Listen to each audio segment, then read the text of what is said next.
Halo semua teman-teman. Ya, jumpa lagi ya, kita ketemu di sini sama topik yang kita hari ini. Kita sekarang akan membahas kontak lens atau soft lens. Oh ya, saya perkenalkan ya.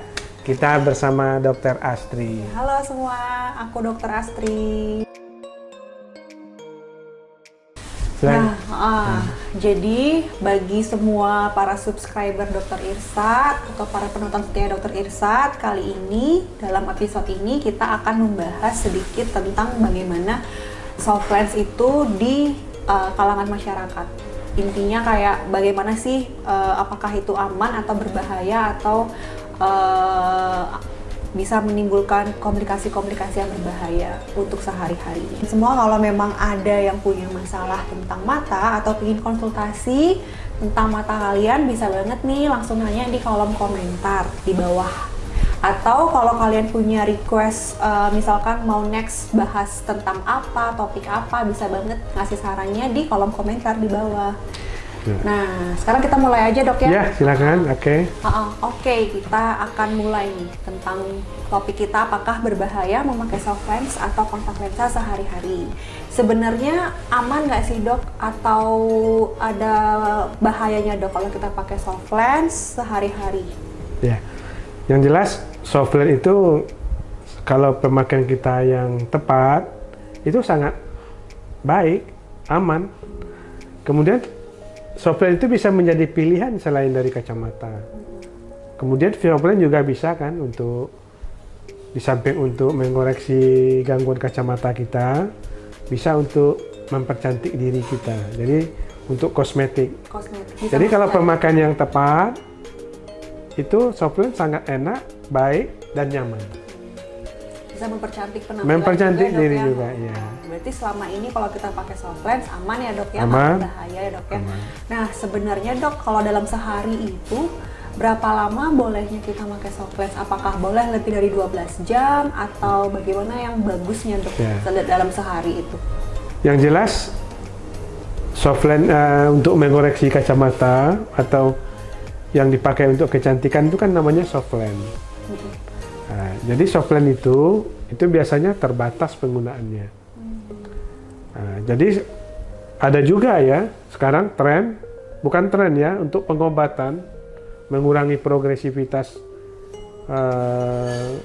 minus misalnya kan, itu kita menggunakan lensa keras, namanya sekarang ortoki khusus. Supaya itu nanti kita bicarakan pada topik yang lain aja. Ya, dok, ya. Jadi soft lens itu penggunaannya biasanya siang hari. Tidak boleh dibawa tidur. Kenapa? Karena mata kita itu, korneanya itu butuh makanan, butuh oksigen. Jadi kalau dia tertutup, nah itu bisa menimbulkan peradangan, infeksi. Itu udah mulainya terjadinya kerusakan mata. Nah, kan itu tadi bisa menimbulkan kerusakan mata dok ya. Nah, saya dengar juga banyak nih dok berita-berita di internet, di televisi, kalau penggunaan kontak lensa itu di kalangan masyarakat ataupun kan biasanya artis-artis sering ya dok ya pakai soft lens. Itu katanya penggunaan soft lens bisa bikin matanya robek, matanya luka, bisa bikin sampai kebutaan. Nah, bisa. Itu gimana ya dok? Bisa ya. Sampai kayak gitu dok? Nah, jadi misalnya pemakaian terlalu lama, pemakaian yang tidak bersih. Robek maksudnya mungkin terjadi peradangan mata. Kalau robek artinya erosi, berarti penggunaan yang tidak tepat. Jadi kalau infeksi, radang itu biasa karena pemakaian yang tidak tepat, misalnya tidak bersih, tidak higien. Tidak higien ya dok, higien ya. Kemudian pemakaian terlalu lama itu terjadi peradangan. Peradangan ini namanya peradangan pada kornea mata. Kemudian biasa tandanya itu matanya merah. Kemudian silau. Itu tanda awal bahwa sudah terjadi peradangan mata, sakit melihat kalau memandang terhadap cahaya. Itu kita sudah sadar bahwa ini sudah mata kita sudah bermasalah. Artinya kita cepat kontrol ke dokter, buka soft lens. Jadi biasanya dokter akan memeriksa kalau terjadi peradangan, itu akan terlihat korneanya tanda-tanda peradangan. Kalau tidak ditangani dengan tepat, itu akan berlanjut terjadinya kerusakan jaringan kornea. Kita katakan sebagai ulkus kornea. Ulkus kornea tersebut kalau tidak tepat lagi penanganannya berlanjut infeksinya ke dalam. Nah, itu yang fase kebutaan. Makanya dari itu bisa sampai jadi buta ya, Buta, karena terjadi peradangan ke dalam, kita katakan sebagai endophthalmitis. Jadi kita harus dari awal harus bisa menjaga kebersihan tangan kita, softline kita, cairan yang tepat. Dan pemakaiannya waktunya juga tepat. Tadi dok, sebenarnya kalau pemakaian soft-lens dipakai lebih dari 12 jam boleh nggak sih dok? Tidak boleh, tidak boleh. Sebenarnya kalau untuk aman itu cukup kita pada waktu kerja saja, seperti 5-6 jam. Kemudian tidak boleh dibawa tidur. Nggak boleh dibawa tidur, itu yang paling penting ya, nggak boleh dibawa tidur ya dok ya. Berarti yang bagus itu kalau penggunaan soft lens cukup sampai 6 jam aja ya dok 6 jam ya. saja. 6 jam aja dan nggak boleh dibawa tidur, itu yang paling utama. Nah dok, kalau misalkan nih tiba-tiba teman-teman semua kalau misalkan ada yang punya masalah tentang soft lens atau gimana nih di rumah atau lagi tempat kerja, tiba-tiba soft lensnya itu ada masuk ke dalam gitu dok, lebih baiknya itu kita boleh nggak sih ngambil paksain pakai tangan atau kita harus pakai cotton bud gitu dok kalau udah nyangkut ke atas gitu dok? Yang sering terjadi ya masuk ke dalam, maksudnya ke dalam mata udah jelas tidak bisa masuk, tapi paling bergeser. Bergeser dok. Nah itu bisa diambil. Nah, tapi yang sering masalahnya softline-nya hilang. Iya. Disangkanya masuk ke dalam mata, benar tidak bisa masuk ke dalam mata. Paling bergeser atau terlepas. Terlepas ya dok. Yeah. Biasanya banyak sih dok yang kayak gitu, tiba-tiba nggak ini tiba-tiba soft lensnya hilang. Hilang, sebenarnya jatuh atau apa? Disangka udah masuk ke dalam mata, nggak bisa masuk ke dalam mata. Berarti kalau soft lens itu nggak bisa ya dok ya masuk sampai ke dalam mata? Nggak bisa. Bahkan sampai masuk ke sini atau Ya ke kalau gitu. dia bergeser, kalau dicari lagi kelihatan. Kelihatan ya dok? Ya. Atau terjatuh Terjatuh keluar ya, dok, ya? dari Iya. disangka masuk ke dalam mata. Biasanya banyak sih dok yang kayak gitu pas tiba-tiba aja pas baru bangun atau gimana, kok soft lensnya udah nggak ada, dikiranya udah masuk ke dalam mata.